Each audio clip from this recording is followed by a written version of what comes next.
করে যে আমি তাদেরকে মৃত্যুর পরে আবার জীবিত করতে পারবো না? মানুষ কি ভাবে যে তার উপরে কেউ ক্ষমতাশীল নাই, তাকে ধরার কেউ নাই, তার কর্মের হিসাব নিবে এমন কি কেউ নাই? একজন আছেন, তার নাম কি? আল্লাহ সুবহানাহু ওয়া তাআলা।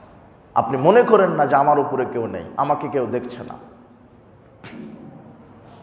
আল্লাহ সুবহানাহু ওয়া তাআলা বলছেন, ইয়া আইয়ুহাল্লাযীনা আমানুত্তাকুল্লাহ, হে বিশ্বাসীগণ তোমরা আল্লাহকে ভয় করো।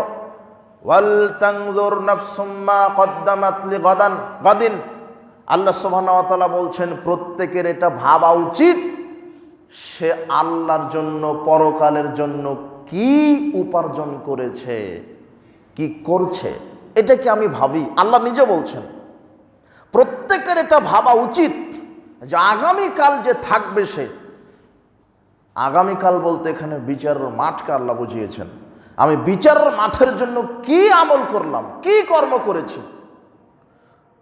ওয়াল তানজুর নাফসুম মা কদ্দামাত লিগাদিন, প্রত্যেকের এটা ভাবা উচিত আমি কি আমল করেছি, আমি 24 ঘন্টায় কি উপার্জন করলাম আল্লাহর জন্য, বিচারের মাঠের জন্য।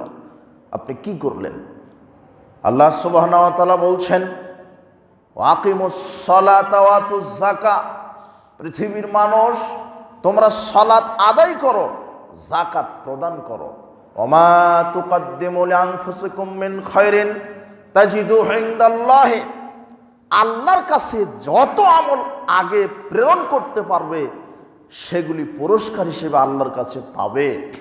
আমি আগামীকাল আমি বিচারের জন্য, আমি পরকালের জন্য বিচার মাঠে আল্লাহর কাছে কি জবাব দিব এটাকে আমি ভেবেছি। আমি কি উপার্জন করছি, আমার 24 ঘন্টার কর্মটা কি, এটাকে আমি জবাব দিতে পারবো। আল্লাহ সুবহানাহু ওয়া তাআলা বলছেন, ফামা ইয়ামাল মিসকালা জাররাতিন খায়রান ইয়ারা, কেউ যদি অনুপরিমাণ ভালো কাজ করে বিচার মাঠে তাকে দেখানো হবে। ওয়ামা ইয়ামাল মিসকালা জাররাতিন শাররান ইয়ারা, কেউ যদি অনুপরিমাণ খারাপ কাজও করে সেটাও বিচার মাঠে দেখানো হবে। আপনি অনুপরিমাণ ভালো কাজ করেন আর খারাপ কাজ করেন, রাত 2টায় উঠে আপনি কোরআন তেলাওয়াত করছেন, এটা কে দেখছে? আল্লাহ। রাত 2টায় আপনি একটা নারীর সাথে জেনায় লিপ্ত হয়েছেন, এটাও কে দেখেছে? আল্লাহ। আপনার সামনে দিয়ে মসজিদে মাহফিলে দান বাক্স যাচ্ছে, ওখানে 1 টাকা দিলেন না 1 কোটি টাকা দিলেন, কে দেখলো? আল্লাহ। আপনি কয় টাকা সুদের টাকা নিলেন, কখন কোন সময় কার নিকট থেকে ঘুষের টাকা নিলেন, কয় টাকা কোথায় থেকে দুর্নীতি করলেন, এটাও কে দেখলো? আল্লাহ। 1 টাকা দান করলে দেখতে পায় আল্লাহ, 1 টাকা সুদ খেলেও দেখতে পায় আল্লাহ। 1 টাকা দান করলে সেটাও আপনাকে দেখাবে, 1 টাকা দুর্নীতি করলে সেটাও আল্লাহ আপনাকে দেখাবে। এটাই আল্লাহ বলছেন, কেউ যদি অনুপরিমাণ ভালো কাজ করে আমি দেখাবো, কেউ যদি অনুপরিমাণ খারাপ কাজ করে তাও আমি দেখাবো।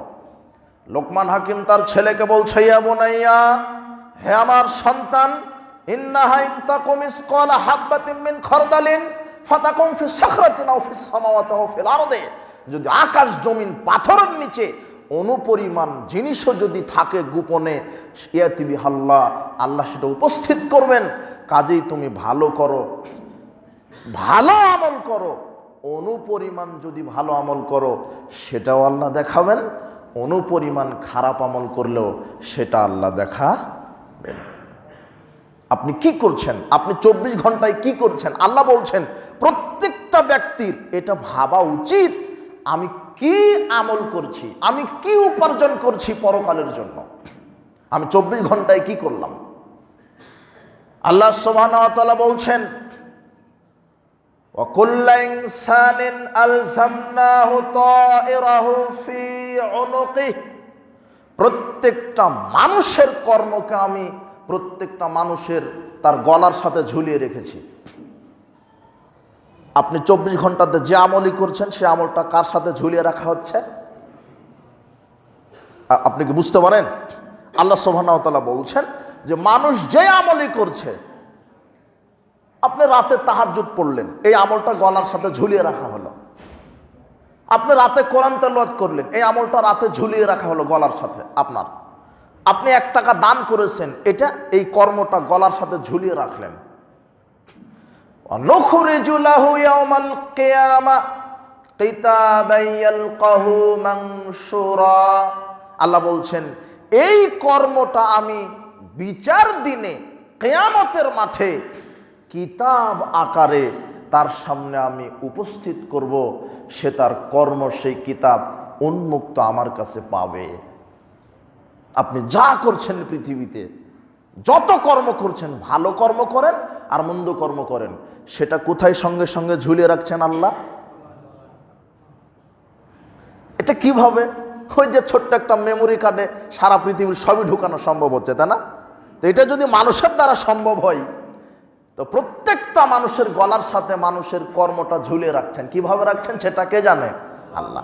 আর এটা বিচার মাঠে আল্লাহ কিতাব আকারে বাহির করবেন, যেই কিতাবটা আমার গলার সাথে এখন ঝুলানো আছে, এখন ঝুলানো আছে। আল্লাহ বলছেন আমি প্রত্যেকটা মানুষের গলার সাথে তার আমলনামা ঝুলিয়ে রেখেছি, ওখান থেকে টান দিবে আমি তাকে দিব, সে উন্মুক্ত দেখতে পাবে। এরপরে আমি বলবো ইকরা কিতাবাক, তুমি এখন পড়ো। কাফা বিনাফসিকা আল-ইয়াওমা আলাইকা হাসিবা, তখন আপনি নিজেই যথেষ্ট হয়ে যাবেন। আপনি নিজেই যথেষ্ট হয়ে যাবেন। আপনি কিতাবটা পড়ার পরে যা আমার ফায়সালা কি, জান্নাত নাকি জাহান্নাম। আপনাকে এখন যদি বলে যে 24 ঘন্টার আমল আপনি বিচার করেন, আপনি নিজেই বলতে পারবেন না যে আমি কতটুকুন ভালো করেছি, খারাপ করেছি? বলা যাবে না? এ কথা আল্লাহ বলছেন, আপনি নিজেই যথেষ্ট হয়ে যাবেন। আপনার আল্লাহকে বলা লাগবে না যে এখন তুমি জাহান্নামে যাও আর তুমি জান্নাতে যাও। প্রত্যেককে আল্লাহ আমলনামা হাতে ধরিয়ে দিবেন, পড়ো। সে পড়ে নিজেই বুঝতে পারবে রেজাল্ট তো খারাপ, বুঝতে পারেননি কথা। আর সেই আমলনামাটা আপনার গলাতে ঝুলানো আছে। আশ্চর্য একটা কিতাব। আল্লাহ সুবহানাহু ওয়া তাআলা বলছেন ওয়াউদিআল কিতাবু ফাতারাল মুজরিমিনা মুশফিকিনা মিম্মা ফিহি, আপনি অপরাধীদেরকে দেখবেন তারা ভীত থাকবে, তাদের হাতে এমন একটা খাতা আমলনামা দেওয়া হবে। ওয়ায়াকুলুনা ইয়া ওয়াইলাতানা মা লিহাযাল কিতাব, তারা আফসোস করে বলবে হায় আফসোসে, কি আশ্চর্য কিতাব। লা ইউগাদিরু সাগীরাতান ওয়ালা কাবীরাতান ইল্লা আহসাহা, এতে ছোট গুনাহ আল্লাহ বাদ পড়েনি, বড় গুনাহ বাদ পড়েনি, সবই এর ভিতরে আছে। কি আশ্চর্য কিতাব। আমি রাতে যেটা করেছি সেটাও লিখে রেখেছেন, প্রকাশ্য যেটা করেছি সেটাও লেখা আছে, গোপনে যেই খারাপ কাজটা করেছি সেটাও লেখা আছে, ছোট লেখা আছে, বড় লেখা আছে। কি এক আশ্চর্য কিতাব, আল্লাহ কোনোটা বাদ দেননি। আপনি অবাক হয়ে যাবেন আপনার আমলনামা দেখে, যেখানে সবটা লেখা আছে। আল্লাহ সুবহানাহু ওয়া তাআলা বলছেন ওয়াম্মা মান উতিয়া কিতাবাহু বিশিমালিহি, যাকে বিচার মাঠে তার এই আমলনামাটা বাম হাতে দেওয়া হবে, ফায়াকুলু, সে বলবে ইয়া লাইতানি লাম উতা কিতাবিয়া, আমি যদি এই কিতাবটা না পেতাম, ওয়ালাম আদরি মা হিসাবিয়া, আমার যদি হিসাব আমি যদি না জানতাম, আমার যদি মৃত্যু চূড়ান্ত হতো, মা আগনা আন্নি মালিয়ে, আমার তো ধন সম্পদ কোনো কাজে আসলো না, হালাকা আন্নি সুলতানিয়ে, আমার তো ক্ষমতা কোনো কাজে আসলো না। এইভাবে মানুষ বিচার মাঠে আফসোস করবে যখন আপনার আমলনামাটা বাম হাতে দেওয়া হবে। আপনার গলা থেকে নিয়ে আপনার বাম হাতে ধরিয়ে দিবেন আল্লাহ। তখন আপনি আফসোস করে বলবেন আহা, দুনিয়াতে আমি ক্ষমতাশীল ছিলাম, কোনো কাজে আসলো না। দুনিয়াতে আমি এত টাকার মালিক ছিলাম, কোনো কাজে আসলো না। যদি আপনার ঈমান আর আমল না থাকে, আপনি কেন গর্ব করছেন যে দুনিয়ার এই ক্ষমতার মালিক আমি? এই রাস্তাটা আমার নামে তৈরি করা হয়েছে, এই বিশ্ববিদ্যালয়টা আমার দাদার নামে তৈরি করা হয়েছে, এই সেতুটা আমার বংশের নামে তৈরি করা হয়েছে। জি না, এগুলি আপনার সফলতার মানদণ্ড নয়। সারা পৃথিবীটা যদি আপনার নামে লিখে দেওয়া হয়, আর যদি আপনার আমলনামাতে জান্নাত লেখা না থাকে, তাহলে আপনার চাইতে হতভাগ্য মানুষ পৃথিবীতে আর কেউ হতে পারে না। আর সারা পৃথিবীতে কিছুই আপনার নাই, কিন্তু আপনার আমল নামাতে লেখা আছে আপনি আল্লাহর জান্নাতের মালিক, তাহলে আপনি হবেন সবচাইতে সফল মানুষ। বুঝতে পারেননি কথা? তা আপনি কিসের গর্ব করছেন যে এই রাস্তাটা আমার নামে হয়েছে, এই সেতুটা আমার দাদার নামে, এই বিশ্ববিদ্যালয়টা আমার নামে, এই হসপিটালটা আমার বাবার নামে? আরে হসপিটাল, সেতু, বিশ্ববিদ্যালয় কেন, সারা পৃথিবী আপনার নামে লিখে দেওয়া হলো। যদি বিচার মাঠে আপনার নামে জান্নাত না থাকে, বলেন সারা পৃথিবীর দাম আপনার কাছে 5 পয়সাও হলো না। আপনি দুনিয়া নিয়ে গর্ব কেন করছেন? দুনিয়া আদনা শব্দ থেকে এসেছে। আদনা এর বাংলা হচ্ছে নিকৃষ্ট, যার কোনো মূল্য নাই। রাসূল সাল্লাল্লাহু আলাইহি ওয়াসাল্লাম বলছেন, এই সাহাবারা শোনো, এই যে কান কাটা মরা ছাগল 1 টাকা দিয়ে কে কিনবে? সাহাবীগণ বলছেন কেউ কিনবো না। এ মরা ছাগল, এর দ্বারা কোনো উপকার হবে না, তাও কান কাটা নাক কাটা, চামড়া দিয়েও কোনো কাজ হবে না। মুহাম্মদ সাল্লাল্লাহু আলাইহি ওয়াসাল্লাম বলছেন, আদনা আলা জালিকুম, শোনো, তোমাদের কাছে এই এই নাক কাটা, এই কান কাটা মৃত ছাগলের মূল্য যেমন, আল্লাহর কাছে এই দুনিয়ার মূল্য তেমনও না। এই মৃত ছাগলের যে মূল্য, এই মূল্যটা আল্লাহর কাছে দুনিয়ার নেই। আর আপনি এই দুনিয়া নিয়ে বাহাবা করছেন। এটা হলো মুসাফির খানা, এসেছেন চলে যাবেন। তো এসেছেন তো আল্লাহ বলছেন তুমি কি করছো, পরকালের জন্য, বিচারের মাঠের জন্য কি উপার্জন করছো, এটা আমাকে দেখতে হবে।